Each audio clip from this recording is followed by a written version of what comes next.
because certain about what the tariffs are going to mean for inflation, what the change in labor force growth because of tighter immigration rules is going to mean for wages and inflation, what the tax cuts might mean, how it all adds up. And it's just kind of like, all right, we need to hold the line and be dead certain we're going to get back to 2% numbers and be really certain about what's around the corner before we do anything. There's another listen, tariffs act like it can increase prices. The price effects will dissipate. And even if it falls preponderantly on consumers, it's just going to, and then inflation will go back down. We can count on that happening end of this year, early next year. So forget about the tariffs. There's not going to be inflation. We got to protect the job market. We need to move now. FBI agents have searched the home of John Bolton. According to a source, the later report of a New York Post says that FBI Director Kash Patel ordered the probe. Bolton served US President Donald Trump's as US Ambassador to the United Nations and National Security Advisor. But since then, he's become a fierce critic of the Republican president, calling him unfit to serve. Representatives for the FBI and the White House did not immediately respond to a request for comment. Famine struck an area of Gaza and will likely spread over the next month, according to a global hunger monitor. The Integrated Food Security Phase Classification System says nearly a quarter of Palestinians in Gaza are experiencing famine, and that's due to rise to over 600,000 by the end of September. The assessment will escalate pressure on Israel to allow more humanitarian aid into the war-torn Palestinian enclave. In response to the report, Israel's foreign ministry says there is no famine in Gaza. Now to a Reuters exclusive revealing Russian President Vladimir Putin's demands to Ukraine.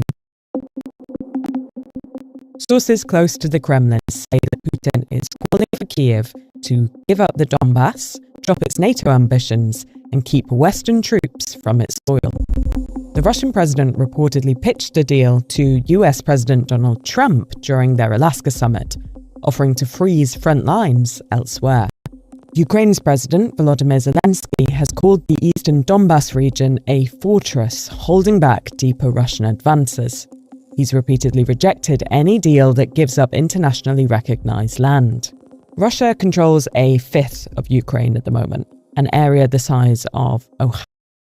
Says the war will go on if Kiev refuses. The White House and NATO didn't immediately respond to requests for comment on the Russian proposals. And while Putin demands Western troops be kept off Ukrainian soil, military chiefs from the US and Europe have presented security guarantee options for Ukraine to their national security advisors. That follows President Trump's pledge to help protect the country under any deal to end Russia's war. Sources say European countries would provide the lion's share of forces under the security guarantees. Trump has ruled out deploying US troops, but left open the possibility of US air support. The Russian sources say that Putin has compromised on some of his earlier territorial demands, which had required Kiev to cede the entirety of the 4 provinces Moscow claims as part of Russia. And we've heard from another source that though economic issues are secondary for Putin, he understands the economic vulnerability of Russia and the scale of the effort needed to go further into Ukraine. 3.5 years into the war, Russia's economy is cooling, and some officials are warning of recession risks. Alex Marrow covers the Russian economy. Initially, Russia's economy contracted in 2022. That was after Western countries imposed massive sanctions on Russia. But in 2024, thanks to a serious fiscal injection in the term of defense spending, the economy actually rebounded quite well. But this year, inflation has finally got the better of Russia, and they've had to hike interest rates up to 21%. And that's been a serious drag on growth. In June, the economy minister warned that Russia was on the brink of recession. Russia has continued managing to send its exports abroad, particularly to countries like India and China. But at the same time, revenues on the energy side are starting to come down a little bit this year, and that's partly why Russia's budget deficit has widened so much in 2025 to the point where they now have to find ways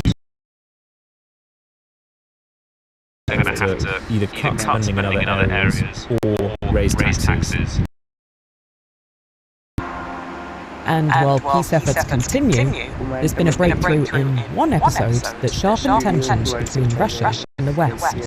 2022 Nord Stream pipeline attacks. Italian police have arrested a Ukrainian man suspected of detonating explosions that crippled Russia's gas lines to Europe. No one has taken responsibility for the blasts, and Ukraine has denied any role. Donald Trump claiming total victory after a New York appeals court has thrown out his $500 million civil fraud penalty. The five-judge panel found problems with how the trial judge handled the case, while keeping the underlying fraud finding intact. New York she will appeal. Lyle Menendez is 35 years of a life sentence for the shooting of his parents in the Beverly Hills home. His brother, Eric Menendez, was denied parole on Thursday. That's despite a 10-hour hearing where he argued he's been rehabilitated and setting him free would help heal his family. But California parole officials say he still poses a, quote, unreasonable risk to public safety.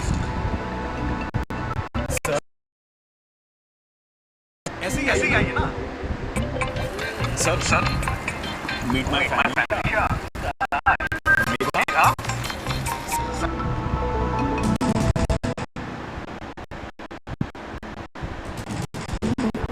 Today it's a Friday, so time for a recommended listen. A new episode of podcast will drop tomorrow, all about the fight for Congo's critical minerals.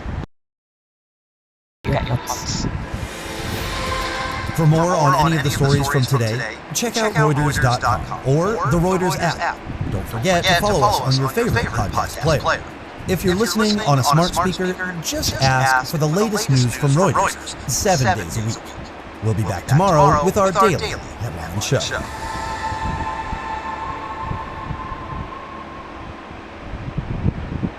Fox News at 4:36 a.m. today.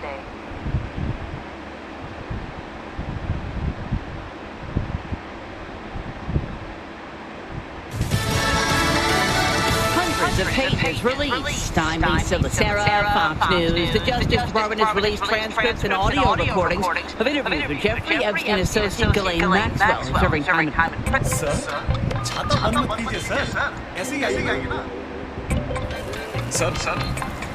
Meet my family. prison for sex trafficking. Conversation with Deputy Attorney General Todd Blanche covered Jeffrey Epstein's death and his relationships with Presidents Trump and Clinton. Maxwell said this. I've never saw the president in any type of massage setting. I've never witnessed the president in any inappropriate setting in any way. The president was never inappropriate with anybody. In the time that I was with him. Now, the Epstein associate told Blanche she thought Trump and Epstein were friendly, but were not close. Because the photographs of Epstein and Trump together were from social settings. Fox's Rich Epstein and Maxwell said former President Clinton never traveled to Epstein's private island. Epstein died in a New York prison while awaiting trial in 2019. Maxwell said she does not believe that he died by suicide.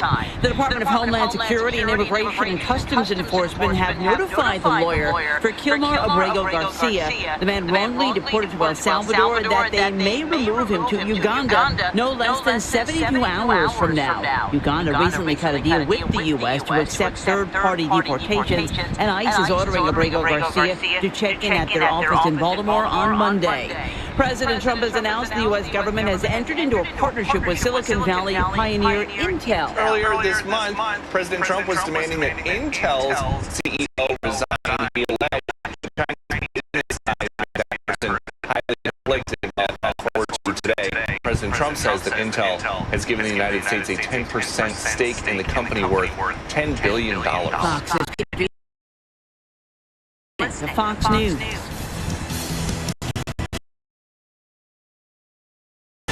It's the Will Kane Show. Watch it live at Fox News YouTube channel.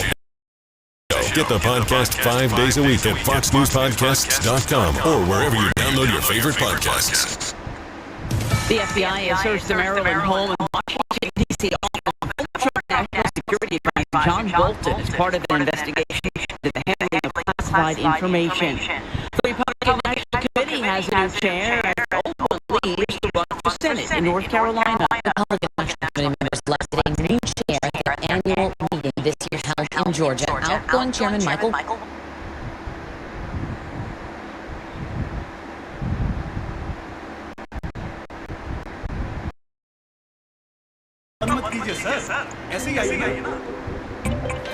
Sir, meet my family. Megha, sir के लिए खाने में क्या बनाया है?